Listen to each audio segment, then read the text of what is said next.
A ver que esto también lo tenga en el on y no vuelva a pasar lo mismo. Ahora, vale. Iba a empezar presentándome, pero ya me han presentado muy bien, así que no lo voy a hacer. Y voy a empezar directamente con el tema de la charla, que es cómo contamos historias en realidad virtual. Voy a empezar un poco contando qué es esto de la realidad virtual, que yo creo que casi todos ahora mismo ya es una cosa que se habla mucho, que está al alcance de mucha gente. Sabemos más o menos por dónde van los tiros, pero nunca está de más pues una pequeña introducción. Al final, la realidad virtual no es más que una nueva tecnología, un nuevo medio para transmitir información. Y como tal, se ha usado en un montón, o se está usando en un montón de aplicaciones, más allá de, por ejemplo, los videojuegos, pues, por ejemplo, para entrenamiento militar, simuladores de vuelo, se lleva usando bastante tiempo, entrenamiento médico y quirúrgico, marketing también, turismo virtual, y aquí un pequeño inciso, si tenéis acceso a unas gafas de realidad virtual, probar Google Earth, porque es precioso, lo que se puede ver ahí es genial. También se utiliza en educación, por supuesto videojuegos, que quizá es la aplicación que más tracción tiene o que más parece que atrae interés, y también cine. Como decía al principio, no es más que un nuevo medio para transmitir información. Igual que cuando pasamos de la radio a la televisión, yo no estaba, pero imagino que habría mucho alboroto y mucho revuelo, ¿no? Porque pasábamos de tener solo sonido a tener sonido y también estímulos visuales. Lo mismo pasa con la realidad virtual. Es un nuevo medio para transmitir información que es mucho más poderoso que los medios que teníamos hasta ahora. Lo de nuevo lo pongo aquí entre interrogantes porque, oh sorpresa, no es nuevo. Los primeros dispositivos de realidad virtual, en este caso realidad aumentada, datan de hace un montón de años. Este en concreto que veis aquí es la espada de Damocles de Ivan Sutherland en 1968, que como veis era un poco alien y algo que igual no tendríamos en nuestras casas, pero vamos, ya existía, aunque sí que es verdad que es ahora precisamente cuando por fin esto está llegando a los hogares y realmente parece que está cogiendo tracción. ¿Qué tiene la realidad virtual? ¿Qué la hace diferente de lo que teníamos hasta ahora? Tiene una sensación, te produce una sensación de que realmente estás en ese mundo. Hay un efecto que se llama, un fenómeno que se llama suspension of disbelief, que básicamente lo que quiere decir es que nosotros, al estar tan inmersos en ese mundo virtual, somos capaces de un poco ignorar los pequeños fallos o las cosas que no son perfectas en pos de realmente mantener esa inmersión. Y es algo que es difícil de describir y que hay que realmente experimentar. ¿Cuántos de vosotros habéis tenido la oportunidad de probar un casco de realidad virtual, de ver contenido? Bastantes. Para los que no, y para ilustrar esto de que es difícil de describir, os quería poner este vídeo, que es de una experiencia que estaba en Japón, y básicamente lo que vais a ver en el vídeo es, en la izquierda, esto es el escenario real, ¿no? Hay unas personas que básicamente están en una habitación con el casco de realidad virtual y hay un tablón en el suelo. Y ellos lo que están viendo es eso que tenéis a la derecha. Están viendo que están en un rascacielos, que tienen que caminar por ese tablón y salvar un gatito que está al final. Y realmente si se quedan del tablón, en realidad no va a pasar nada, evidentemente, pero lo que pasaría en el mundo virtual es que se caerían del rascacielos. Y esto es lo que sucede cuando a estas personas les pones esta experiencia.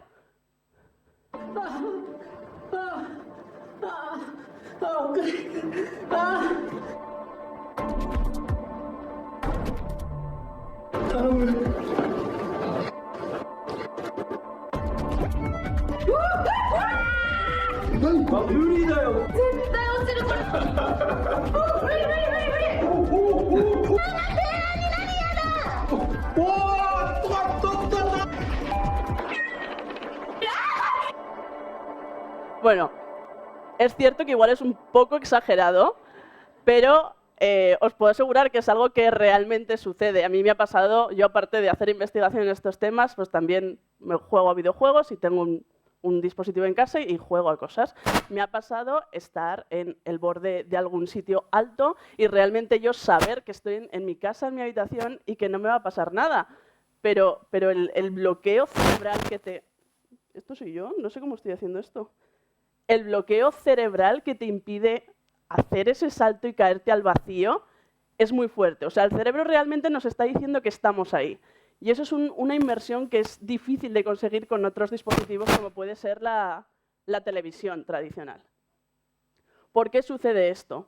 Pues porque al final la percepción de la realidad depende de varios sentidos. Como decía al principio, hemos pasado de la radio a la televisión y ahora la realidad virtual. Y entran en juego aspectos mucho más primarios que tienen que ver con realmente el cerebro pensar que estamos inmersos en esta realidad alternativa. Y si es todo tan maravilloso y tan genial, ¿qué queda por hacer?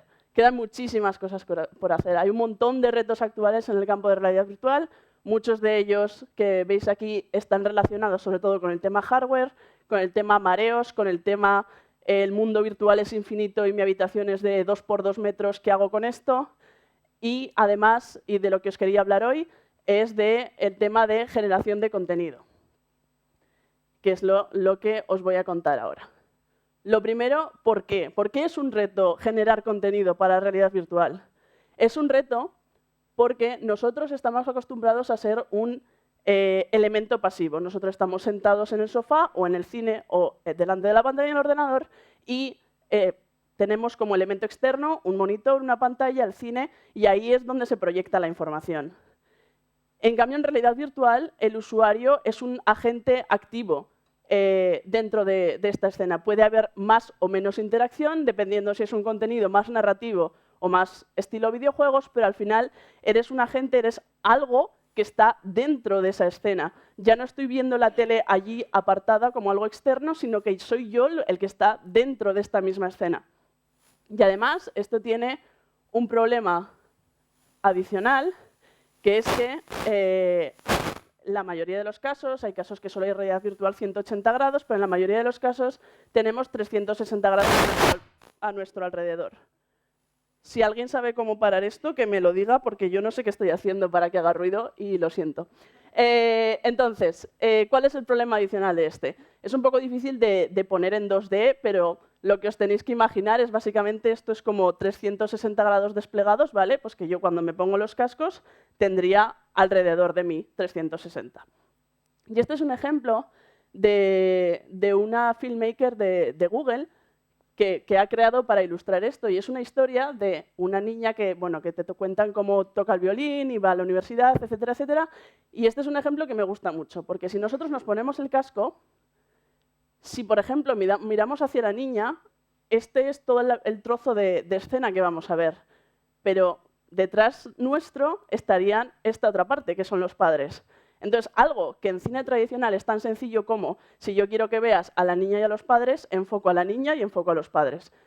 Ahora ya no lo puedo hacer, porque yo le estoy ofreciendo al usuario los 360 grados y si, por lo que sea, el usuario decide quedarse mirando a la niña, no va a saber siquiera que los padres están ahí, porque parte de la historia es que la están observando en silencio para que ella no se dé cuenta, etcétera, etcétera. Entonces, es difícil, como un creador de contenido, como un filmmaker, una persona que quiere transmitir una historia, pensar o intentar averiguar cómo hacerlo de manera efectiva, de manera que no se entrometa en la experiencia del usuario, que el usuario pueda crear su propia experiencia, pero a la vez el creador de contenido sea capaz de transmitir sus intenciones y transmitir lo que él quiere contar. Entonces, esto es un poco más de lo mismo, es un ejemplo mucho más sencillito. Esto lo tenéis que ver como una vista desde arriba, ¿no? El usuario sería el pelotito blanco, el cono rojo es lo que ve y el dinosaurio es lo que en este caso se estaría perdiendo por no estar mirando en la dirección en la que el dinosaurio está. Y todo esto ya no es solo un problema para el creador de contenido, también es un problema para el usuario, porque al final, si no es capaz de seguir la historia, también estamos creando una sensación de confusión, de que no sabe muy bien qué es lo que se supone que tiene que hacer. Y no solo para cosas como películas, también si queremos colocar o para product placement o hacer, por ejemplo, publicidad o poner, en este caso, como no sé si os suena esta serie, la ponía mucho en la tele, la siguen poniendo, sorprendentemente, muchos años después. Y hacían una cosa, bueno, muchas series lo hacen, ¿no? Pero me parecía poner esta, que salían todos desayunando y tenían ahí pues la típica caja de leche, ¿no? Si ahora lo que antes era nuestro dinosaurio es nuestra caja de leche, no solo el usuario no sigue la historia, sino que además yo que he pagado porque mi caja de leche aparezca ahí, no la va a ver nadie. Y eso es un problema. Entonces, al final, ¿cuál es el take home message de esto, de todo esto que os estoy contando, ¿no? ¿A dónde quiero llegar? Quiero llegar a que es un medio con mucho potencial, pero hay una cosa muy importante, que es que cada usuario puede vivir una experiencia diferente para un mismo contenido. Y el que crea la historia ya no es el creador, sino que es la persona que vive la experiencia. Y entonces es esa persona la que va a contar la historia. Y el papel del creador pasa a ser más como de guía. Tiene que intentar hacer todo lo posible para que esa experiencia merezca la pena. Y para esto, y ahora llego a lo que hemos estado trabajando durante los últimos años, hemos estado investigando en comportamiento y expectativas de los usuarios en realidad virtual. Es importante conocer o intentar averiguar cómo van a ser esos patrones de exploración, qué es lo que va a mirar la gente, qué es lo que esperan de esa experiencia para ser capaces de crear contenido acorde. Y también es muy importante conocer el público objetivo, como en todo, ¿no? Pero no va a ser lo mismo si yo le quiero contar algo, una historia, a un público quizá más joven o que ha crecido más con tema videojuegos y está más acostumbrado a la interacción, que si yo le quiero contar una historia a mis abuelos que no saben el casco de realidad virtual y se asustan, y entonces igual hay que contarlo de manera mucho más lineal y sencilla para que sean capaces de seguir la historia. Y entonces, ¿qué podemos hacer al respecto? Lo que hemos estado haciendo nosotros, bueno, y mucha gente más, no solo nosotros, es efectivamente tratar de construir conocimiento alrededor de este nuevo medio. ¿Cómo? Pues estudiando el comportamiento de los usuarios, lo que os contaba, dónde se fijan, cuánto tardan en explorar una escena, cuánto van a necesitar para realmente entender lo que está pasando, existen patrones comunes, podemos predecir estos patrones, y esto más en general y luego más en concreto, un tema que me gusta mucho y que habréis visto que he centrado la charla un poco alrededor del cine, es estudiar si las técnicas cinematográficas que conocemos hasta ahora y que han funcionado en el cine, tradicionalmente, sí también funcionan en realidad virtual o no, o tenemos que aprender a contar historias de una manera completamente diferente. Entonces, ¿qué cosas en claro hemos sacado del estudio de comportamiento de los usuarios en realidad virtual?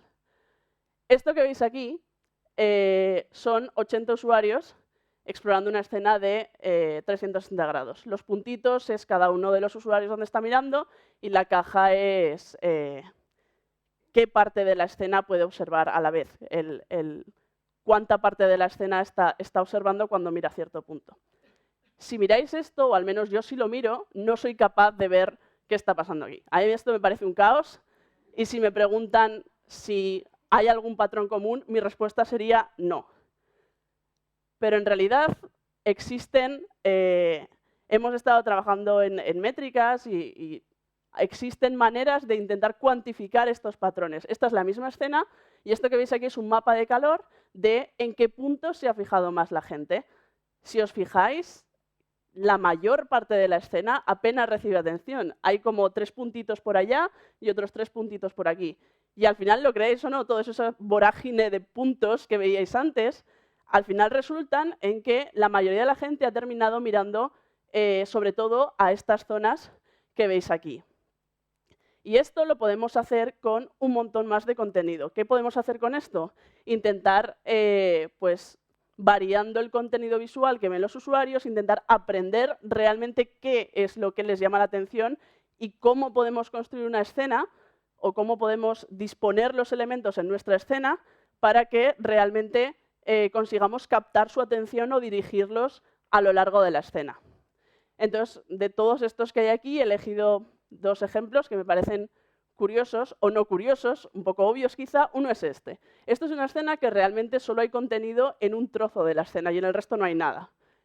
Lo que pasa es bastante evidente y obvio, yo creo que es bastante obvio, ¿no? La gente se fija donde hay cosas y donde no hay cosas, no.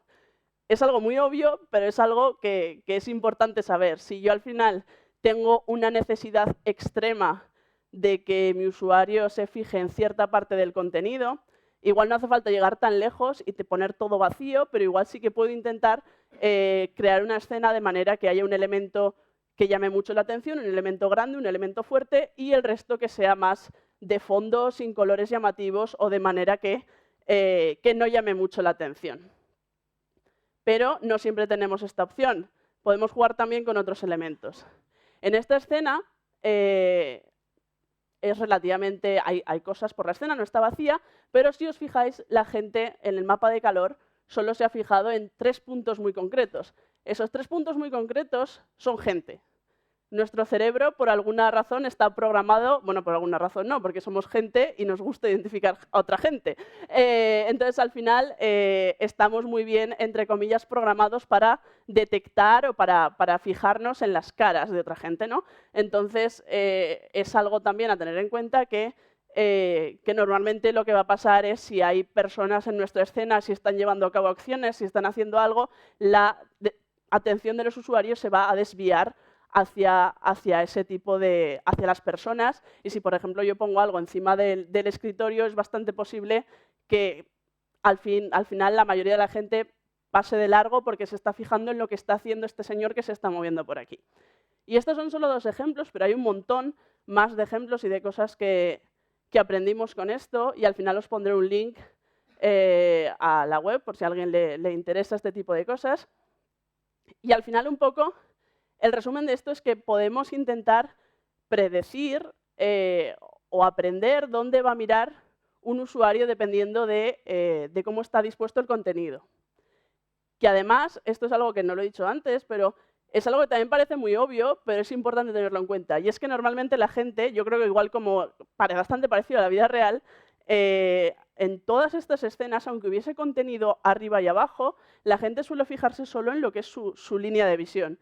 Que por otra parte lo piensas y dices, también es algo obvio, porque si además llevo un aparato en la cabeza que pesa y que me estoy moviendo para un lado y para otro, igual estar mirando hacia arriba y hacia abajo continuamente no es lo más cómodo del mundo, ¿no? O sea, ya no es solo algo que tiene que ver con contenido, también es algo que tiene que ver con el tipo de tecnología que estamos usando y el confort que los usuarios pueden tener. Y otra cosa bastante interesante que descubrimos con esto es que existe un tiempo de exploración.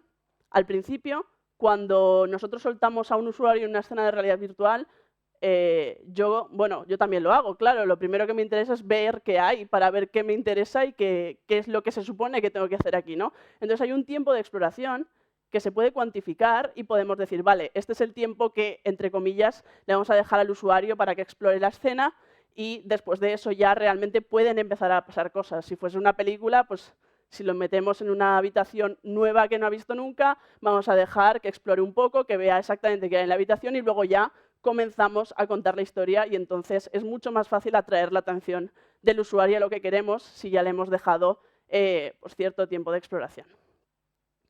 Y por último, os quería hablar un poco del estudio del uso de técnicas cinematográficas tradicionales aplicadas a realidad virtual, que es un tema que a mí me parece fascinante. La verdad es que me gusta mucho, aunque le he dedicado bastante poquito rato en la charla.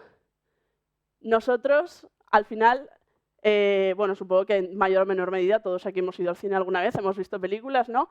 Y las películas de hace 20 o 30 años son muy diferentes a las películas de hoy en día. En términos de complejidad de los cortes, de las transiciones, no sé si habéis visto esta, Origen, que tiene escenas que la verdad es que son, si lo piensas fríamente, son difíciles de seguir, que no hacen más que cortar de un momento a otro, de un mundo a otro.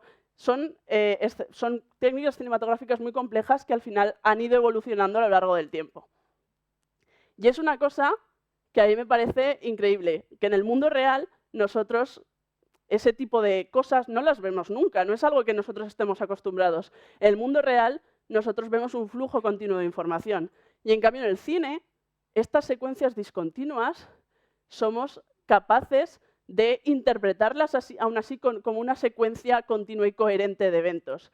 Alguna vez, si pasa alguna cosa rara en alguna película, nos quedamos un poco confusos, pero por lo general somos capaces de seguir la acción perfectamente sin pararnos a pensar, uy, ¿qué ha pasado? Que ahora estaban en un sitio y luego están en otro, ¿no? Y es algo que en el mundo real no sucede y aún así somos capaces de seguir todo esto. Este es un ejemplo de una película pues, bastante vieja, pero que ilustra esto muy bien, que básicamente aquí tenemos una escena y ahora lo estamos viendo desde otro punto de vista. Nadie nos dice que esa segunda escena sea continuación de la primera. Esto podría estar sucediendo 2 meses más tarde, pero nosotros entendemos lo que está pasando. Somos capaces de seguir la acción precisamente por este lenguaje cinematográfico que se ha desarrollado a lo largo de los años. Y esto sucede precisamente pues, porque los creadores de contenido y editores han aprendido a hacer estos cortes invisibles a nuestros ojos. A través de algo que se suele llamar continuity editing, que es este conjunto de técnicas que permiten crear esta continuidad situacional. Claro, ¿qué pasa? ¿Por qué en realidad virtual esto es diferente? Pues por lo mismo que os llevo contando todo el rato, que es que básicamente en una película tradicional el creador de contenido puede pues, controlar la cámara, hacer zooms, hacer planos, cosa que en realidad virtual va a ser mucho más difícil de hacer porque el usuario va a tener el control de esa cámara. Entonces nosotros lo que hicimos fue primero plantearnos si se mantiene este efecto de continuity editing, si es posible. Parece una pregunta un poco tonta, pero claro, no es lo mismo ver cómo en una pantalla primero están en un sitio y luego cortan y están en otro, que estar tú en un sitio, dentro del sitio, mirando y que de repente aparezcas teletransportado mágicamente en otro sitio.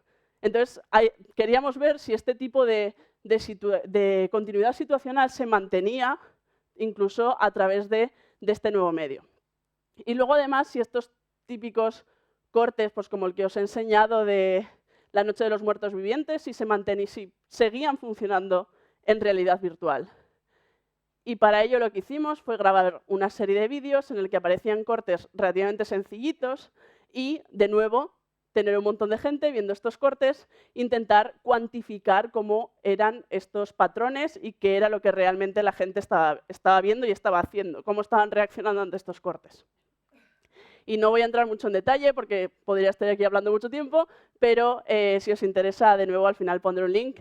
Al final la conclusión es que realmente sí que se mantienen estas técnicas de continuity editing. Podemos, entre comillas, teletransportar a la gente, podemos aplicar este tipo de cortes y, de nuevo, dejando cierto tiempo de aclimatación, porque si no, si teletransportas a alguien a otra habitación y ya empieza a pasar todo rápido, ya no sabes qué está pasando ni por dónde te viene el aire, pero respetando ciertos tiempos de aclimatación es posible aplicar técnicas similares a las técnicas tradicionales de cinematografía. Por supuesto, ya habréis visto el vídeo que os he puesto, eran ejemplos súper sencillitos.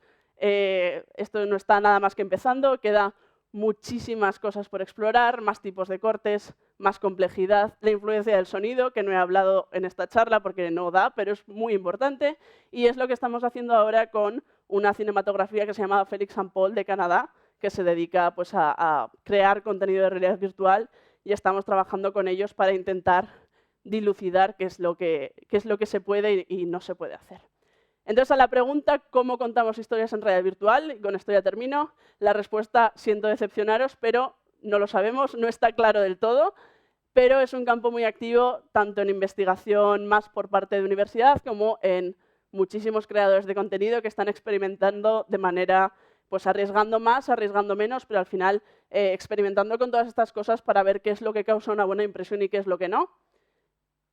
Hay también muchísima discusión sobre si adaptar el lenguaje o crear otro nuevo, porque al final este medio quizá, si nos paramos a pensarlo, es menos cercano al cine tradicional que a otro tipo de narrativas, como pueden ser los videojuegos, las narrativas policrónicas, de estas que puedes ir eligiendo cómo se van a desarrollar, el teatro experimental. Entonces hay también muchísima gente viendo qué otras alternativas se pueden considerar aparte de lo que venimos haciendo en cine tradicional. Y, por último, pues que todavía queda mucho camino por recorrer y quería terminar ilustrando esto, que es lo que se considera una de las primeras producciones cinematográficas, que es La salida de los obreros de la fábrica Lumière en 1895, y todo lo que ha evolucionado el cine desde entonces hasta ahora, pues que algo parecido al final inevitablemente tiene que pasar también con la realidad virtual, porque es un nuevo medio y tenemos que aprender cómo contar historias de manera efectiva y de manera que podamos llegar al público. Y con eso termino. Eso que veis ahí arriba es mi correo y la web, no la mía, porque es muy larga, pero la del grupo, que es más fácil de escribir. Y desde ahí, si os interesan estos temas, podéis ver todo lo que estamos haciendo en temas de cómo contar historias en realidad virtual y cómo entender el comportamiento de los usuarios en realidad virtual. Y con eso ya he terminado.